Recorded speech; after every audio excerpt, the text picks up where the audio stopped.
ആശങ്കകൾക്ക് വിരാമമിട്ട് രക്ഷിതാക്കളുടെ കൂട്ടായ്മയിൽ കാസർഗോഡ് കാഞ്ഞങ്ങാട് കേന്ദ്രീയ വിദ്യാലയത്തിന് കെട്ടിടമൊരുങ്ങുന്നു.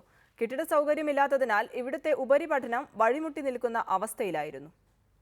കാഞ്ഞങ്ങാട് കേന്ദ്രീയ വിദ്യാലയത്തിന് സ്വന്തമായ കെട്ടിടം വേണമെന്ന ആവശ്യത്തിന് വർഷങ്ങളുടെ പഴക്കമുണ്ട്. നിലവിൽ ഹോസ്ദുർഗിലെ പഴയ ജില്ലാ ആശുപത്രി കെട്ടിടത്തിലാണ് വിദ്യാലയം പ്രവർത്തിക്കുന്നത്. കെട്ടിടം കാലപ്പഴക്കത്താൽ അപകടാവസ്ഥയിലാണ്.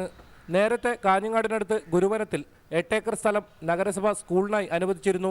എന്നാൽ കേന്ദ്ര സർക്കാരിൽ നിന്നും ഫണ്ട് ലഭിക്കാത്തതിനാൽ കെട്ടിട നിർമ്മാണം എങ്ങുമെത്താതായി.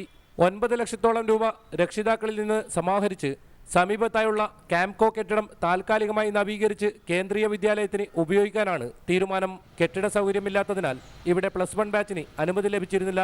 അതേസമയം ഗുരുവനത്ത് കെട്ടിടം പണിയുന്നതിന് ആദ്യ ഗഡുവായ 20 ലക്ഷം രൂപ കേന്ദ്ര പൊതുമരാമത്ത് വകുപ്പ് കൈമാറി. 23 കോടി രൂപ ചിലവിട്ടാണ് ഇവിടെ കെട്ടിടം നിർമ്മിക്കുന്നത്. ദിനേശിനോടൊപ്പം റിപ്പോർട്ടർ, കാസർഗോഡ്.